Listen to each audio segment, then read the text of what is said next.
Praise the Lord. Welcome to daily path, అనుదిన మార్గము. మీ అందరికీ యేసుక్రీస్తు నామం పేరిట హృదయపూర్వక వందనములు. ఈ ఉదయపకాల సమయంన పరిశుద్ధమైన వాక్య భాగమును విందాము. నిర్గమాకాండము 14వ అధ్యాయము 14వ వచనము.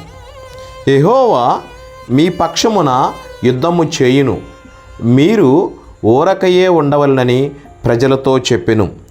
ప్రియమైన వారలారా, దేవాది దేవుడు ఉదయకాలం మనకి ఏమని తెలియపరుస్తున్నారంటే, దేవాది దేవుడు మన పక్షమున ఉన్నాడండి. ఆయన మనతోనే ఉన్నాడు. ఆయన మన పక్షమున ఉన్నాడు. ఆయన మనతోనే ఉన్నాడు. ఏ సమస్య వచ్చినా కానీ, ఏ ఇబ్బంది వచ్చినా, ఎటువంటి విపత్తుకరమైన సమస్య వచ్చినా కానీ, ప్రతి విషయంలో మనం ఏం చేయాలంటే దేవుని మీద మనం ఆధారపడి ఉండాలండి. దేవుని మనం ప్రార్థన చేయాలి. ఆయన అంటున్నాడు ఇక్కడ, ఈ యొక్క వాక్యం నుండి మనం గమనించినట్టయితే, ఇశ్రాయేలీ ప్రజలను ఐగుప్తు నుంచి కనాను దేశం నడిపిస్తున్న క్రమంలో దైవజనుడైనటువంటి మోషే దేవాది దేవునికి ప్రార్థన చేశాడండి. వాళ్ళు నడుస్తున్న క్రమంలో అక్కడ ఎర్ర సముద్రం చాలా అడ్డుగా ఉన్నదండి. ప్రియమైన వారలారా, ఎర్ర సముద్రం లాంటి కఠినకరమైన సమస్య మన ముందు ఉన్నా కానీ దేవుని మీద మనం ఆధారపడి ఉన్నట్టయితే దేవాది దేవుని ద్వారా మనం ఏం చేస్తామంటే అటువంటి ఎర్ర సముద్రం లాంటి ఎటువంటి సమస్యలు ఉన్నా కానీ మనం తొలగించుకోగలుగుతామండి. ఆ సమయంలో మోషే దేవునికి ప్రార్థన చేసినప్పుడు ఆ దేవుని యొక్క అద్భుతమైన కృప ద్వారా ఎర్ర సముద్రం దేవాది దేవుడు ఆరణ్యాలుగా చేయటం అనేది జరిగిందండి. ప్రియమైన వారలారా, ఆయన ఏమని చెప్తున్నంటే, మీరు ఊరకనే నిలిచి ఉండి చూడండి అని అంటున్నాడు, నిలిచి ఉండండి అంటున్నాడండి. కాబట్టి మనం వచ్చినటువంటి సమస్యను బట్టి మనం బాధపడకూడదండి.